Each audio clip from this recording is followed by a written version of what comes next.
Let me tell you about Super Bowl 56 and JD. Now, out in Hollywood, I see JD, and I also see Jonathan Blitt, who has followed JD and has been recording JD, observing JD. So, oh, yes, he has. Yes, he has. Has it been interesting watching JD? I know you're not a huge football fan, so you weren't focused on the game. You were focused on JD the whole time. Yes, I was focused on JD watching football, and it's fucking stressful. The emotions get so low with him. It's scary a little bit to me. Yeah, what helped with the stress was I had someone sitting next to me every 5 minutes asking me what direction each team is going and who has the ball. Well, I need to know. So in other words, the game. Blitt can't follow the game, so he's asking you to sort of do the play-by-play, huh? Is that good? Is that good? Wait, was that good? Well, I was caring about him. Fucking the Burrow gets sacked, and he's asking me, wait, was that good? That was good, right? And I'm like, no, that was not good. Yeah. What was it like for you? The Bengals were winning with only 90 seconds left in the game. I mean, it looked like they were going to win. Well, first of all, I felt like an idiot because I basically cried like 3 different times, probably multiple times. Whenever something like really good happened, I would start to get emotional and be like, I had to like compose myself. But you mean sitting there with Blitt, you started crying?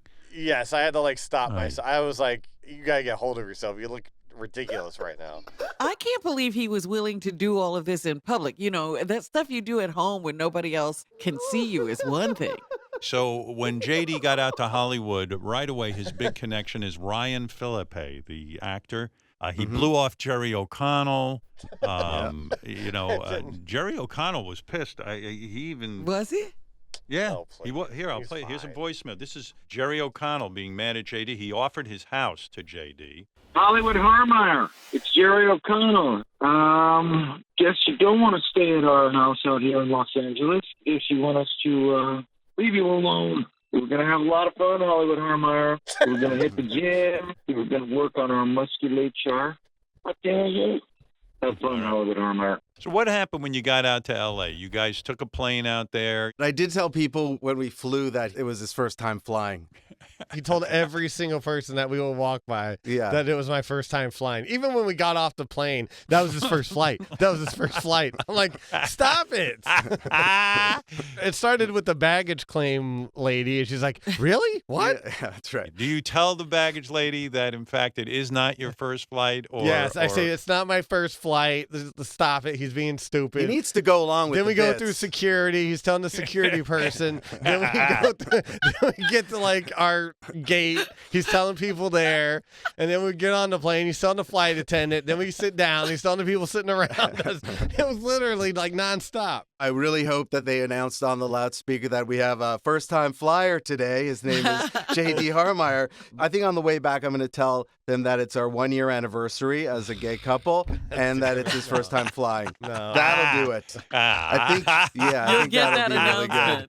Maybe I'll announce it. Maybe I'll propose to him. Oh, I could do that. I could do something even bigger. I swear to God. I'm going to propose to him on the plane. Blitt. I swear I'm proposing him. Blitt, look on at the me. loudspeaker. Look at me. I see Don't you. do that. I'm going to get up Don't and I'm do going to that. be like, I've been in love with this man for so many years. I'm going to get a ring also. So I already have a ring, asshole. Well, so it's your fashion ring. Oh, my fashion ring. Oh, I can't wait to do this. No, you're not doing this. Oh, I'm doing it. I swear to God, dude. Blitt, Oh, it's happening. Blitt, I'm dead. Blitt, It's look already- at me. I'm Blitt, looking at look you. at me. I You are can't- not doing can't this. stop the avalanche. We're going on separate flights. I'm getting my flight changed. Okay, I'll change my flight too. No. Yep. Now, what about this dinner? So when I think of Ryan Phillippe and the good-looking guy, and, you know, he's like a Hollywood leading man. Very good looking. He looked good at dinner. He was a very good looking This guy is fantastic. He is like the coolest dude. Are women constantly coming up to the table, not only attacking JD, but attacking Ryan Phillippe? No, people left us alone. People left Ryan alone. Well, some people did, not the people that worked there. Well, the waiter flipped out. What do you mean the waiter flipped out? What did he do? He was blown away by JD. He freaked out. He's like, how are you at this restaurant? What is going on here? He could give a shit about Ryan. He was just all about JD. You know, you could tell that everyone recognizes JD, whether they go up to him or not, or they feel the energy not to approach. But approach JD. That's what I say to all of JD fans. Make a bit of an effort if you see him. Stop him on the street. Give him a hug. No, He needs that. Don't give me a hug. He loves hugs. Trust me, he loves this guy. Loves hugs. John, stop it. If you see him, I'm talking to everyone who's listening. If you see JD, make an effort, stop him, say hello, shake his hand, give him a hug. That's it. After the game, Michael Rapaport, the famous Hollywood actor, immediately sent a voicemail to JD, and here it is. You filthy fucking hand job, you. Good. I hope you're fucking crying tears of misery, you miserable four-eyed fuck. Good, you. It's weird when he attacks you, right? I mean, it's just out of nowhere. Like, he's not. Is he a Rams fan all of a sudden? I thought he was a Giants guy or what? I don't know what his deal is. I don't know why he wants me to be miserable. I don't know what this is. I have a picture here of a text. JD is congratulating Michael Rapaport on being in Only Murders in the Building. JD writes, "You're in Only Murders in the Building? That is so awesome." Rapaport writes back, "I'm going to spit in your ass after this game, Peggy." It's my good friend, Michael Rapaport.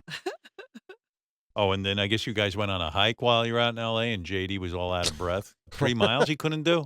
Young man like that? Dude, it's all fucking uphill. I'm worried about JD and his exercise. Listen, I haven't done it for a while, but Jesus Christ. But you should do it. I know what I should do, Blitt. I know what I should do. But do it then. I will eventually when I feel like it. It should be eventually. It should be okay, now. All right.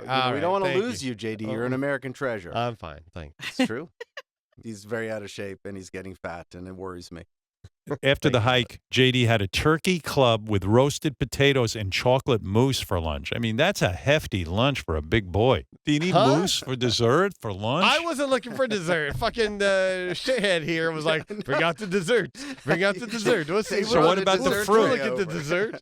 Dude, you can't walk 3 miles. Listen to JD's L.A. hike. The guy could barely function.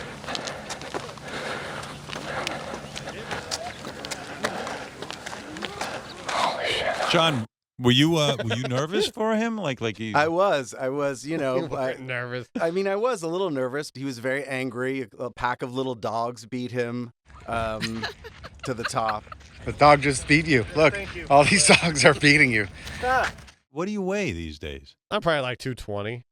Jesus. What are you, 5'5"?